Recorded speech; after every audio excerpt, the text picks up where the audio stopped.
quiero hablar con ustedes acerca de un tema muy importante. ¿Por qué existen tantas versiones de la Biblia y cuál es la mejor? Quisiera empezar con una pregunta muy importante. Cuando tú te acercas a la palabra de Dios, ¿qué prefieres? ¿Leer una Biblia que tú entiendas o una Biblia donde tengas que tener mucha explicación para entenderla? La Biblia es el libro de Dios, es el libro de los libros, es el libro más leído, el libro más vendido en el mundo, es el libro más amado y el más odiado, y es el libro más traducido. Pero una pregunta con distintas intenciones que surge en muchos ámbitos es: ¿por qué tantas versiones de la Biblia? ¿Por qué tantas traducciones y por qué tantas versiones de la Biblia? Recuerdo en una ocasión una persona que me dijo: yo creyera en la Biblia si fuera un solo libro, pero mire tantos libros, tantas copias, tantas versiones, tantas traducciones, por lo tanto yo no creo en la Biblia, me decía esa persona. Entonces, ¿cuál es la intención de las versiones y de las traducciones de la Biblia? Una traducción de la Biblia busca poner o colocar al alcance de los lectores de la Biblia el texto sagrado. Decir que la gente de ese contexto pueda entender la Biblia. Y este es el asunto de las traducciones. Hay tantas experiencias que pasaron los traductores no tan gratas, no tan sencillas. Por ejemplo, William Tyndale, que fue el traductor de la Biblia al inglés de los originales bíblicos, fue perseguido, fue maltratado, fue encarcelado, ejecutado y posteriormente quemado en la hoguera en la actual Bulgaria, que en ese entonces se llamaba Bilford.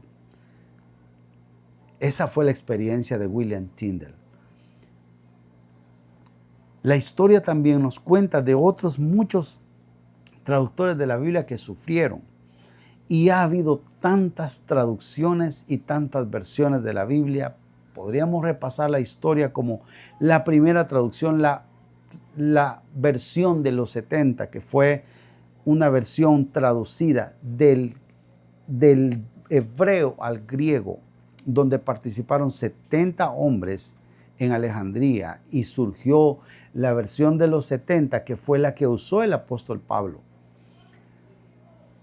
Existen otras versiones, como la traducción del Nuevo Testamento al alemán de Martín Lutero. La primera versión de el original hebreo y griego al español es lo que se conoce como la Biblia del Oso, que llegó a ser la Reina Valera. Y así podemos hablar de muchas otras versiones más antiguas. La Nácar Colunga, que es la versión que fue traducida por uno de los padres de la iglesia del griego al latín para que el pueblo la entendiera. Una historia interesante. Y así han surgido Biblias para todos los idiomas. Por eso es que hay muchas traducciones y muchas versiones que fueron traducidas con la intención de hacer que esa versión o esa traducción llegase al pueblo, llegase a la gente y la gente entendiera, pudiera leer la versión, la palabra de Dios. La pregunta es: ¿cuál es la diferencia entre una traducción y una versión? Posiblemente alguien esté pensando: ¿cuál es la diferencia? La traducción es el acto directo de traducir del original al idioma receptor. Pero la versión es la actualización, puede ser de esa misma versión o una traducción a una paráfrasis a una paráfrasis para que pueda facilitar su lectura en el contexto donde se está leyendo. Y es ahí donde podemos hablar de todas aquellas versiones de la Biblia como la Reina Valera, la Biblia de las Américas, la NTV, la NBI, la Dios habla hoy, la TLA, que es la traducción del lenguaje actual, etcétera, etcétera. Existen muchísimas versiones de la Biblia y muchísimas traducciones a lo largo de la historia y alrededor del mundo. Posiblemente alguien podría preguntar, ¿y cuál es la mejor Biblia? ¿Cuál es la mejor versión y cuál es la mejor traducción? El rigor del proceso que lleva una traducción de la Biblia es tan delicado que puede decirnos que no hay absolutamente una versión o una traducción mejor que otra. Lo digo en el sentido absoluto. Puede que cada una de las versiones tenga sus características y posiblemente algunas de las versiones, quizá más las versiones que las traducciones, puedan tener algunos errores.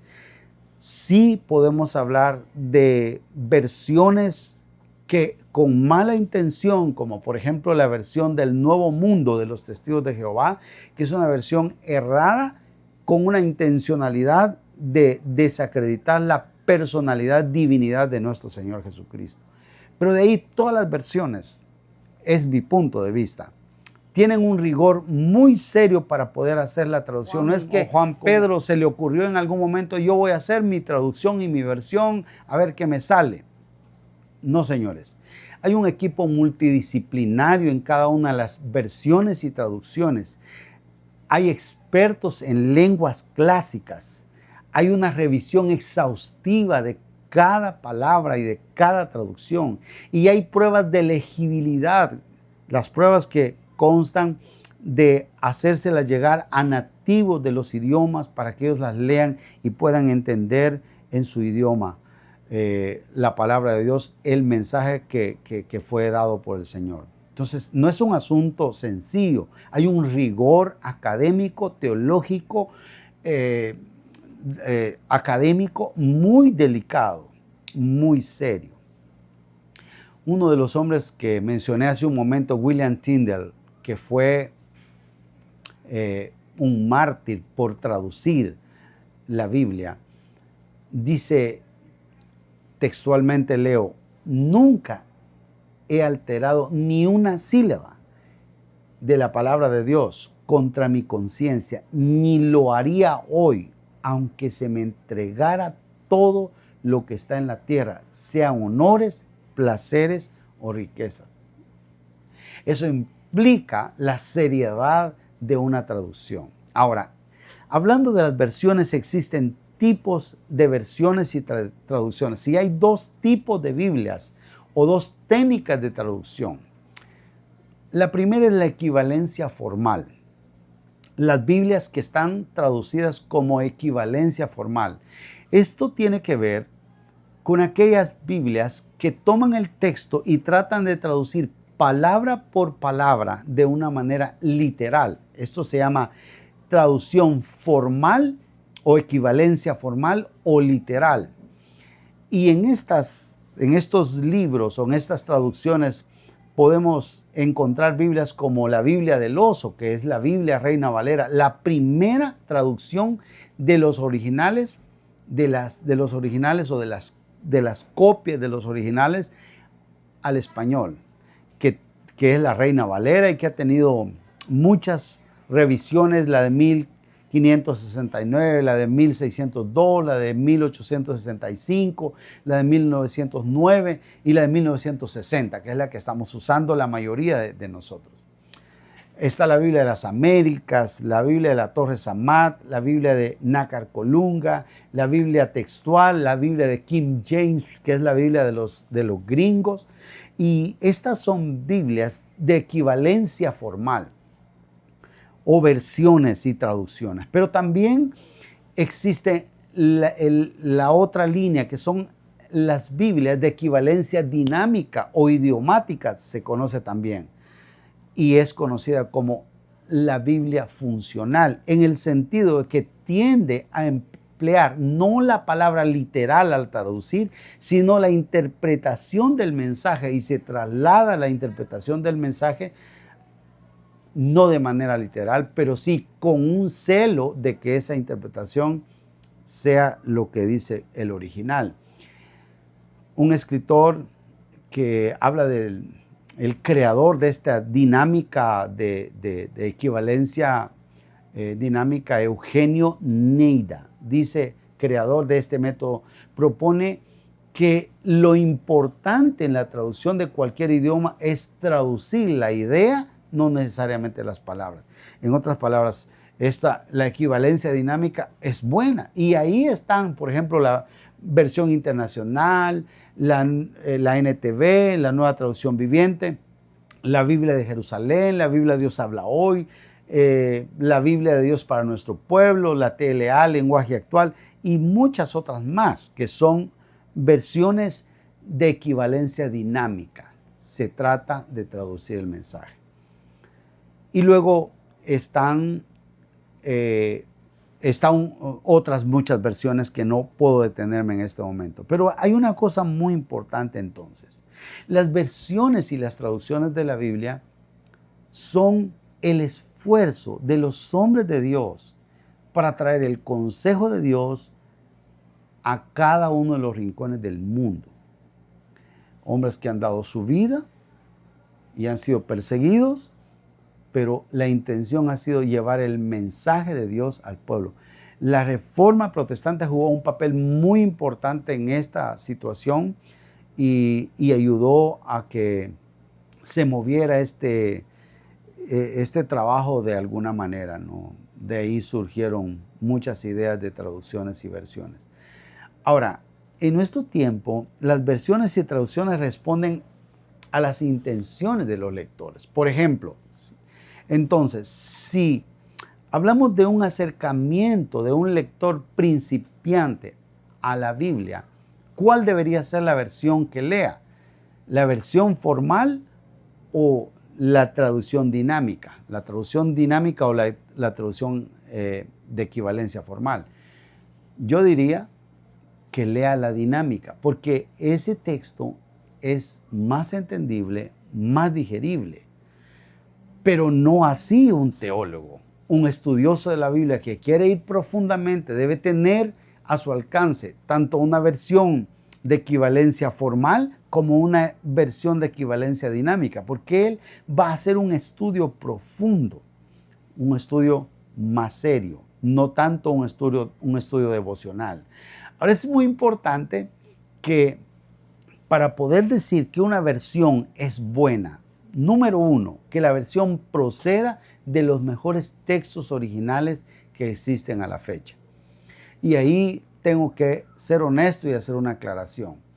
Las versiones más antiguas no son mejores que las versiones más modernas, porque las versiones más antiguas tuvieron a su alcance copias, no muchas copias del texto original.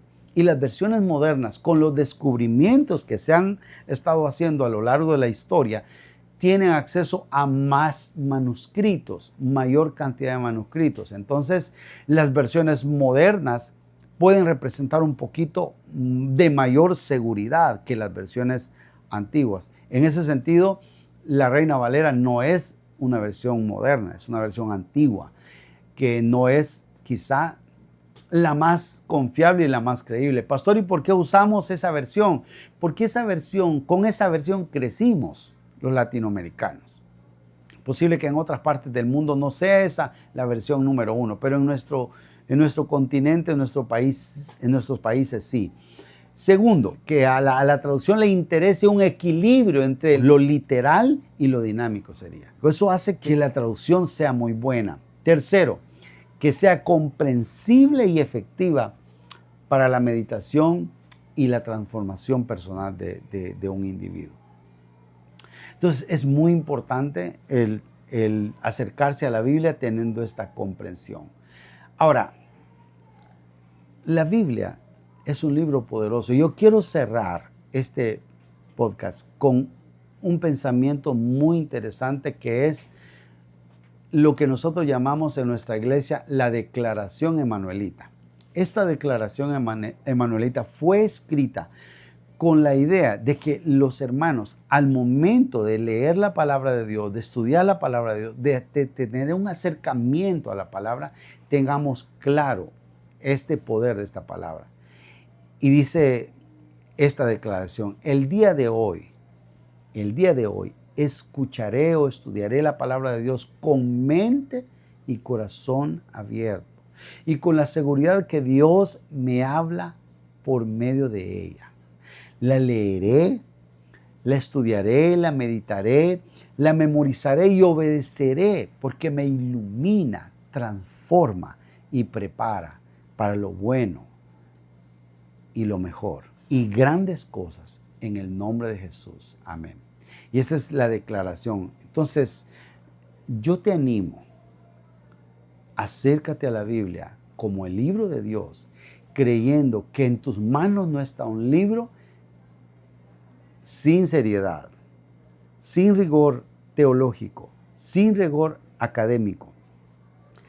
Es el libro de Dios, es el libro sagrado, la palabra de Dios. La Biblia dice que es poderosa, que sus palabras pueden penetrar hasta partir las coyunturas y los tuétanos y discernir los pensamientos del hombre. Que Dios te bendiga. Te invitamos para que puedas compartir este podcast con tu familia, con tus vecinos, con tus amigos y que más personas puedan aprender de la palabra de Dios, porque siempre Dios tiene un mensaje para tu vida. Además, te invitamos para que puedas seguirnos en YouVersion y agregarnos como tu iglesia y seguir todos los planes de estudio que tenemos para ti. Encontrarás planes de estudio que pueden ayudar a fortalecer tu vida espiritual y encontrar un camino correcto en cada decisión de la vida.